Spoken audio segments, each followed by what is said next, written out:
मंत्र से भगवान की अर्चना होती है, लेकिन यदि प्रेम नहीं है तो मंत्र बोलने का भी कोई प्रभाव नहीं है। प्रेम करिए भगवान को।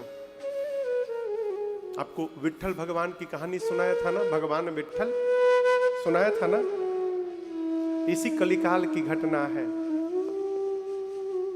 एक माई रहती थी महाराष्ट्र में, विट्ठल भगवान के मंदिर से कुछ 100 किलोमीटर की दूरी पर। उनका नाम था सक्कू। क्या नाम था?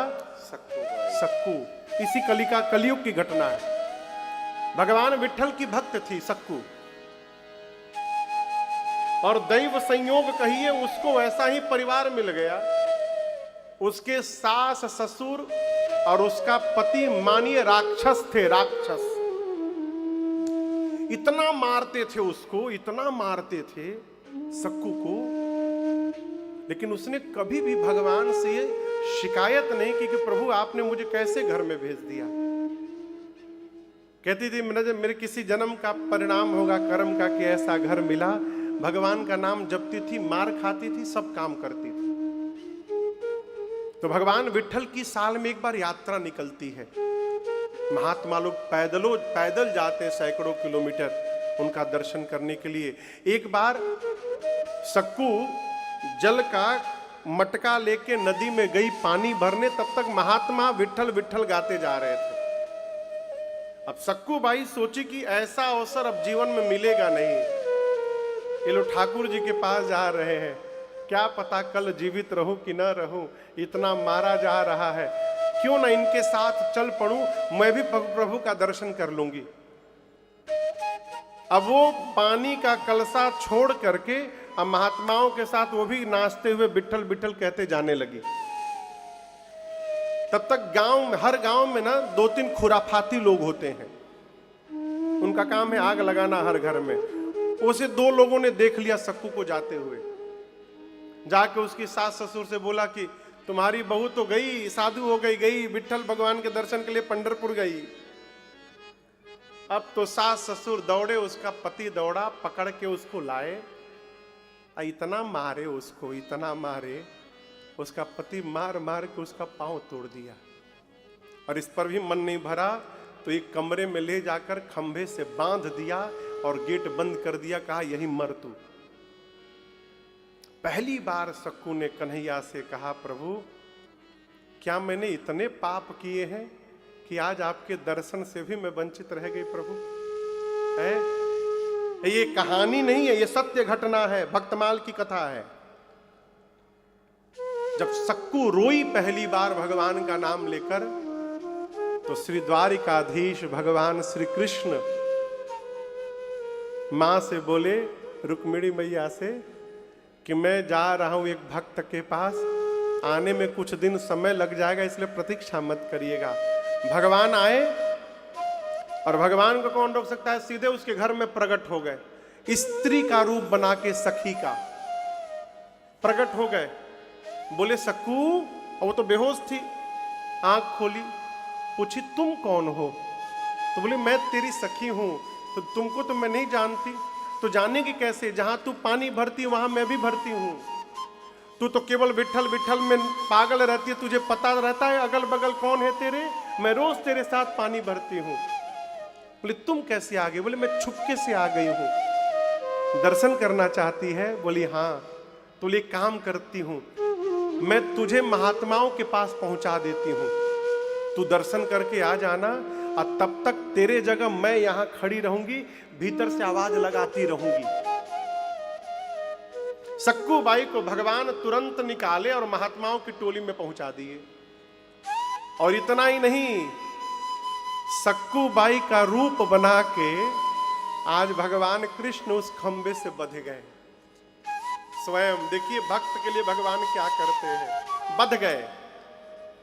सक्कू बाई तो उधर पागलों की भांति नाचते जा रही है, विट्ठल विट्ठल। इधर 1-2 दिन बाद उसके पति को थोड़ी दया आई। गेट खोला तो सामने बधे तो भगवान थे, वो समझा कि मेरी पत्नी है। आकर बोला कि और जाएगी दर्शन करने विट्ठल का?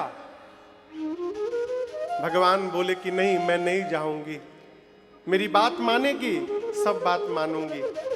तो वो जो बंधन था खोला, अब बोला जा मेरे लिए कुछ बना के ला।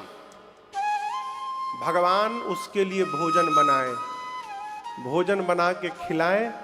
और जब भगवान के हाथ का बना हुआ वो भोजन पाया तो उसकी तो मति घूम गई। बोला अरे इतना स्वादिष्ट तो मैंने जीवन में कोई भोजन नहीं खाया, कैसे बनाई तू? लगता है मार खाने के बाद स्वादिष्ट भोजन बनाती है तू। अपने माता पिता को बुला के खिलाया। अब भगवान सक्कू का रूप धारण करके उसके सास ससुर उसके पति की सेवा करने लगे। सास ससुर सास की पांव दबाते थे, उसके पति का पांव भगवान दबाते थे, भोजन बनाते थे, सब काम करते थे घर का। इधर सक्कू पहुंची पंढरपुर विठल भगवान के आगे, दर्शन मिला, लगी नाचने, नाचते नाचते बोली प्रभु अब दोबारा मुझे उस घर में नहीं जाना है, मुझे अपने चरणों में विलीन करिए नाथ, मेरा प्राण निकल जाए। और उसकी अर्जी स्वीकार हो गई, नाचते नाचते मर गई वहीं पर। अब नियम है कि तीर्थ में किसी का प्राण यदि छूटेगा तो उसका अंतिम संस्कार तीर्थ में ही होता है। अब उसका घर का तो कोई है नहीं, उसका संस्कार कौन करे? तो उसके गांव के बगल के गांव के 4-5 लोग आए थे दर्शन के लिए। वो पहचान गए, अरे तो अमुक की बहू सक्कू है, मर गई, अब इसका क्या होगा? तो उन 5 लोगों ने मिलकर पंढरपुर में उसका दाह संस्कार कर दिया। और जब उसका दाह संस्कार हो गया तो रुक्मिणी मैया टेंशन में आ गई। क्यों? क्योंकि भगवान सक्कू बन के उसके घर में फंसे हैं। अब जब तक ये नहीं जाएगी भगवान कैसे आएंगे वहां से? तो रुक्मिणी मैया आ करके सक्कू की राख को जमा करके और फिर से उसको जीवित करती हैं। और जीवित करके बोली तेरी मनोकामना पूरी हो गई, अब तू जल्दी घर जा, प्रभु फंसे हुए हैं वहां पर। तो सक्कू बोली क्या वही गए हैं?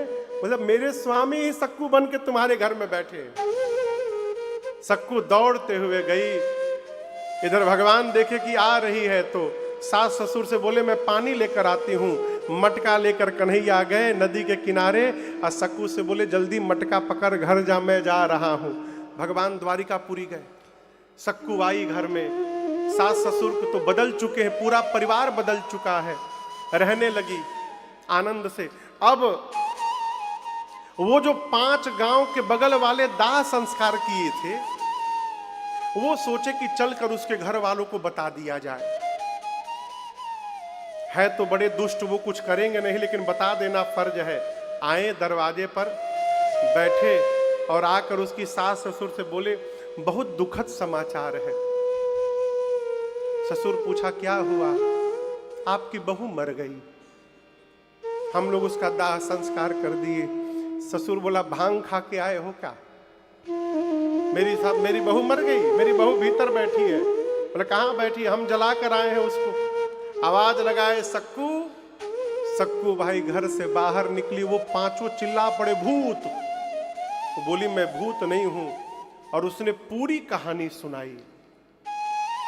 उसके सास ससुर ने उसके पांव पकड़ लिए, कहे हम लोग तुझे इतना अत्याचार किए तेरे पर, लेकिन तू भक्त है और तेरी शरण में रहने के कारण हम जैसे अधमों को भी भगवान का दर्शन प्राप्त हो गया और हम कृतार्थ हो गए। इसी कलयुग की घटना है।